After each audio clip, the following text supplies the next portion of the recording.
Ayan, tama lang yung layo niya. Pa-play. Ay, nata-record agad sa kanya. 1. Try po.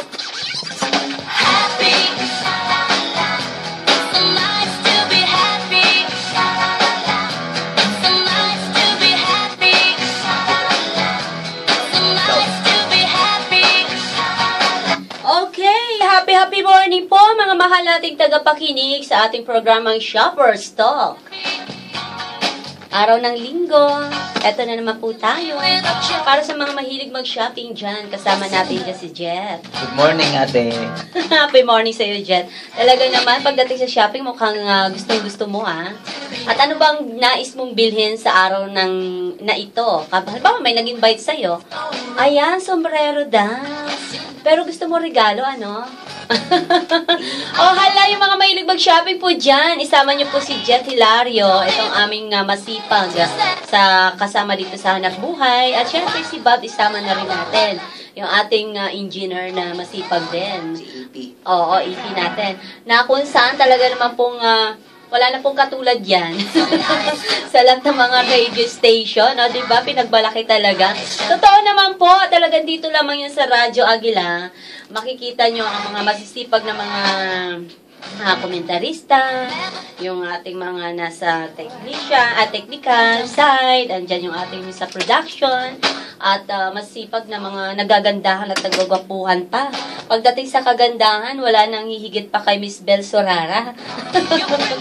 Ang babaeng wala nang pahinga. O, di ba? Ang ganda-ganda po ng topic nila kanina sa Health News, na kung saan po talagang kapakipakinabang yon at marami kang impormasyon na mapapakinggan hinggil sa ating kalusugan, lalo na yung mga tungkol dun sa dugo, no, yung pinag-uusapan kanina.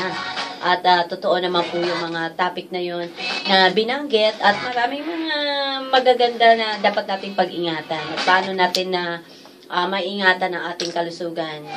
Oy, usapang dugong bugaw. Talaga naman to si Jet. Happy morning sa iyo, Miss Lisa Flores, ang masipag kong partner. Lisa Hilario. Oo nga kasi si Jet, napapatingin ako sa kanya. Dahil parang, nagmamakaawa na bilhan daw siya ng sombrero. Ay, gano'n. O, diba? Oo nga, ayan, nakalimutan ko na rin tuloy on. Happy morning sa inyo lahat. Siyempre, happy morning sa iyo, partner. Happy morning. Oy, sino yan? Si Mike po, Ate Lisa. Sino Mike? Yung mic ko kasi hindi naka-on. Okay. Ayan, Akala ko okay sino Mike. Baka may mic ka na, ha? Eto, meron nga akong mic. Hindi, ibang mic ang tinutukoy ko. Dahil gumaganda ka ng gumaganda. Hindi na yata napipigilan yung kagandahan mo. Hala. Miss Lisa, at mga mahal ating tagapakinig, dahil po ang ating programang Shopper's Talk, talaga pong nagbibigay ito ng impormasyon hinggil po sa usapang shopping. Oo, diba? siyempre, consumer side, yan, yung karapatan ng mga mamimili, at siyempre, yung ating Money Matters, pera, pera, at siyempre, yung inabangan ng lahat na what's in, what's new.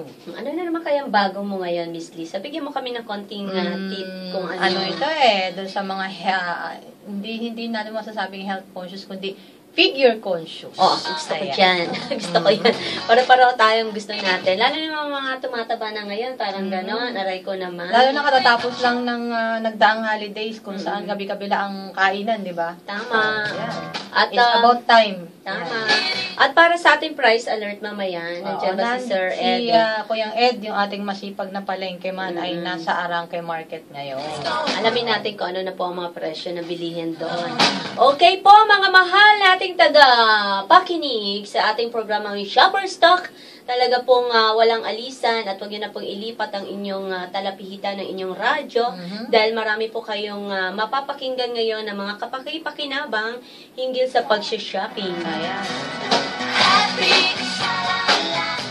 Uunahin na po natin ang ating price alert at nasa kabilang linya na po ang ating masipag na si Kuya Ed Mercadejas. Happy morning sa iyo, Kuya Ed! Price alert!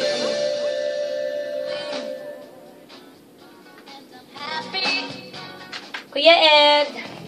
Yes, magandang umaga sa inyong dalawa. Sa aktong lugar ko, dito ako ngayon sa Arangke Market.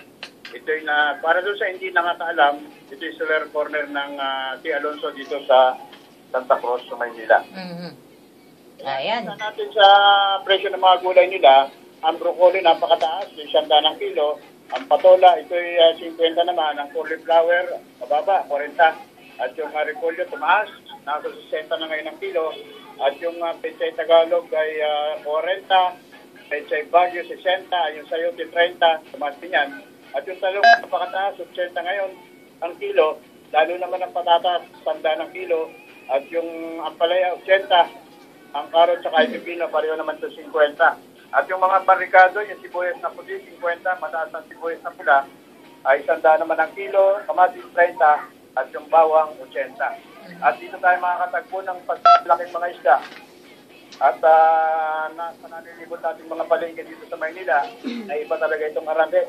Ang bisugo nila na malalaki, 180 naman ang kilo, napakataas. At yung matambaka ay 140 ang kilo, at yung tilapia, tumaas din 90. At yung bangos, tumaas din sa 140 na ngayon. At yung biya ay 160. Samantalang yung hipon na ay 200. At yung supo na tuti naman sa laki ay 800 naman ang kilo niyan.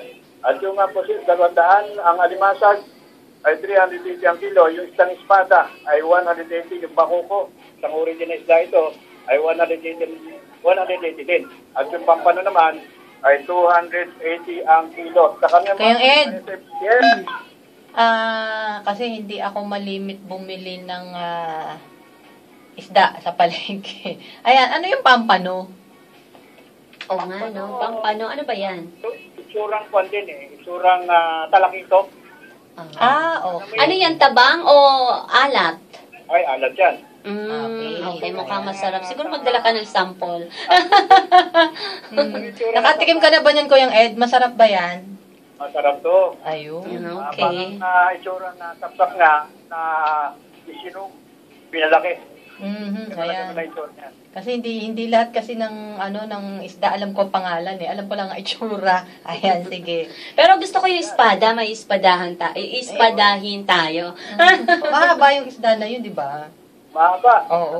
Itsurang espada. Pero malasa yan ha. Magkano uli ang presyo? Ang espada, balikan ko yon. Napakataas. 180 ang kilo. Wow. Ay, ganun. Mahal nga. Tsaka na tayo mag-espada, friend. Pagka medyo Hindi, bumaba. kaya gusto kong bumili. May ispadahin tayo. Ay, ganon. Hindi, biro lang. Okay, Kuya Ed. Dali natin. Yung suhos naman, isang original isda ito, 120 ang kilo. At sa kilo ng manok, 140 ngayon, kasi papa, 280, 400 naman yung tender ko. At yung kami ng baboy ay 180 hanggang 200 ang bawat kilo. Yan lang, mula naman dito sa Arangke Market sa Santa Cruz, para sa Shopper Talk, Mercadeas, Agila 41, Radio Agila, TV News. Ayan, maraming salamat sa ating masipag na palengke man, si Kuyang Ed Mercadejas.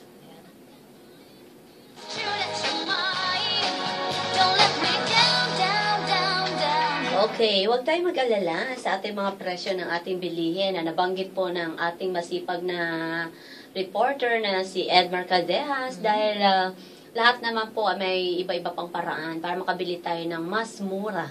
Ano kaya mga mura na yon?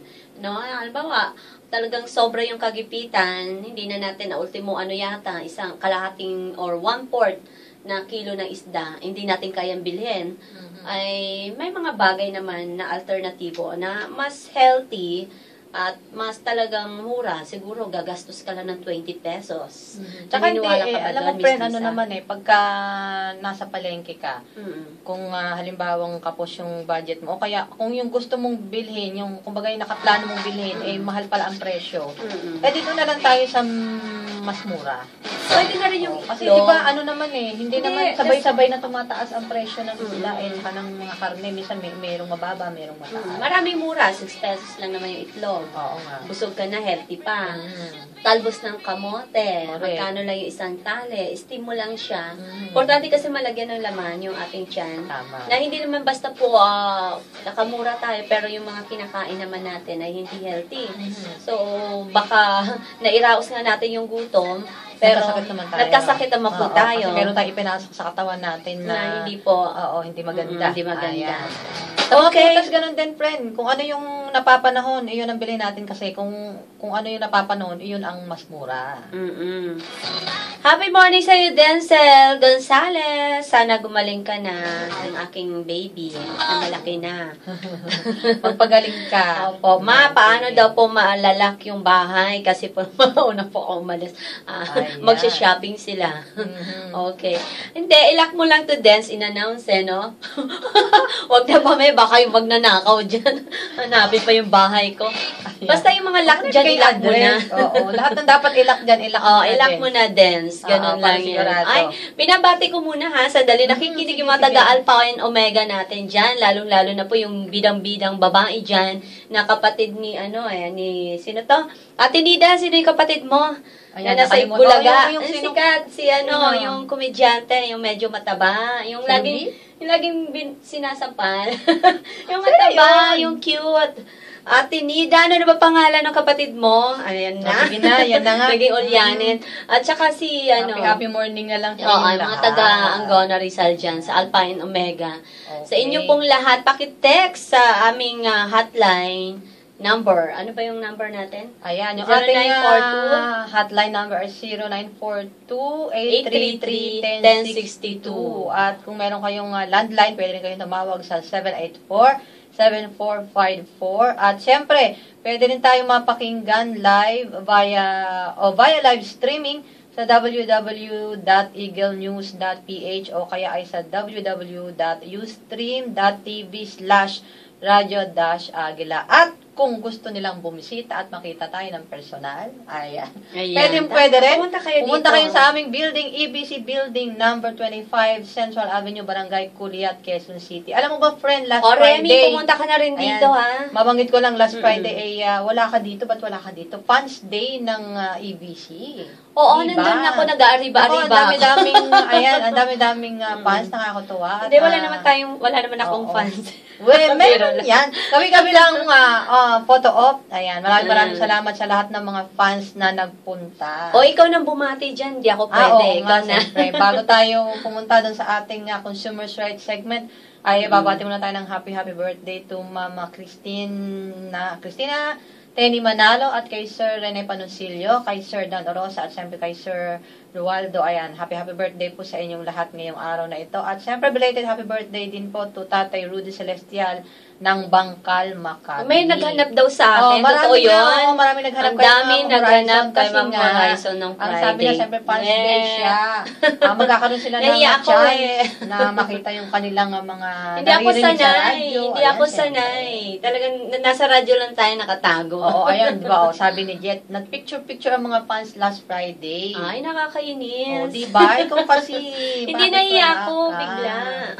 Sa kanila, mas maganda yung next time, pagka nag-ano ulit tayo ng fans day, dapat nandito ka na. Ganon. Nahiya talaga ako. Bigyan mo. Kunwari lang yun. O, halay, susunod na po natin ang ating Consumers' Right.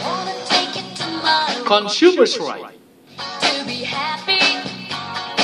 Ano nga ba mga karapatan natin, mga mahal ating mamimili na kung saan talaga pong mauunawaan po natin ang mga bagay na ito. Dahil po, marami talagang karapatan na hindi pa natin alam.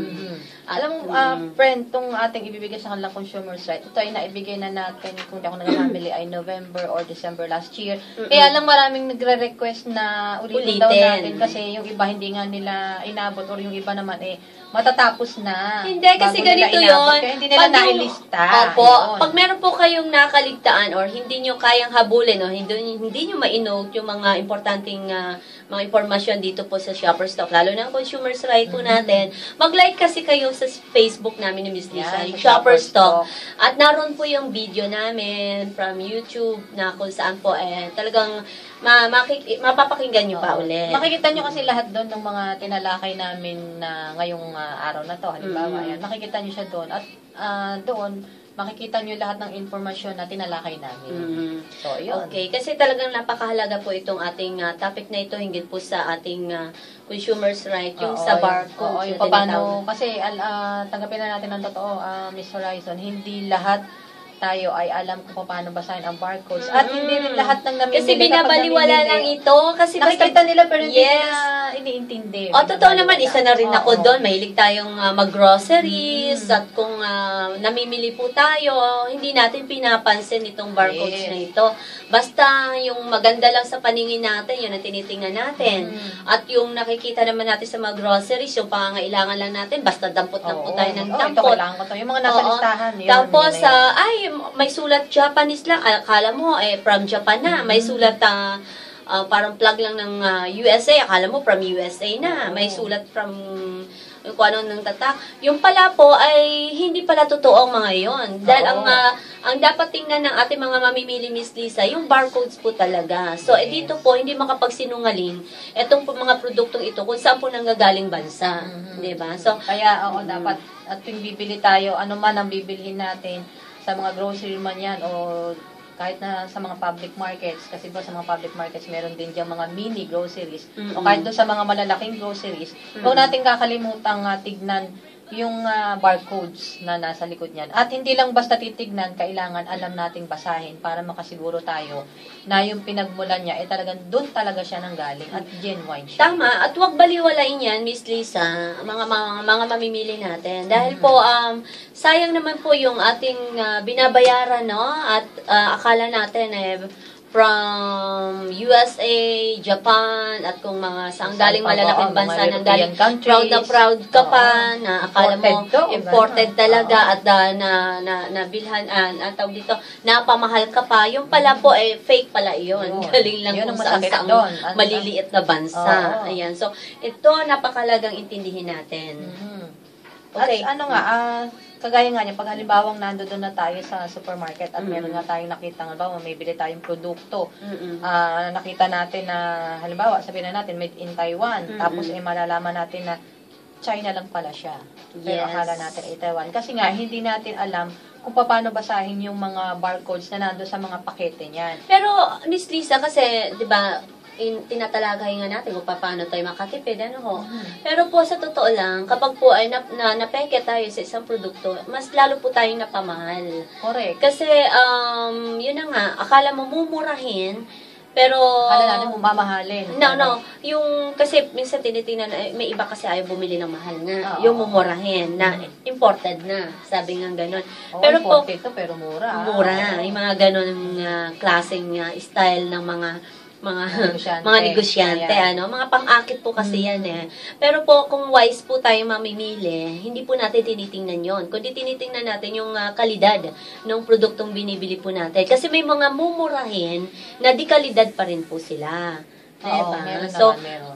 tamang-tama lang po yun. At talaga pong, tawag dito, yung talaga pong tinatanggap din ng ating gobyerno yung ganong klaseng mga produkto. Mahirap kasi pag hindi dumaan sa tamang proseso, Miss Lisa. At saka pag hindi inaprubahan niya ng kaukulang ahensya ng gobyerno, talaga pong delikado at kaduda-duda mga ito. At baka kung ano pa ang maidudulot nito sa ating kalusugan o sa ating bulsa. Yun ang masakit doon, di ba?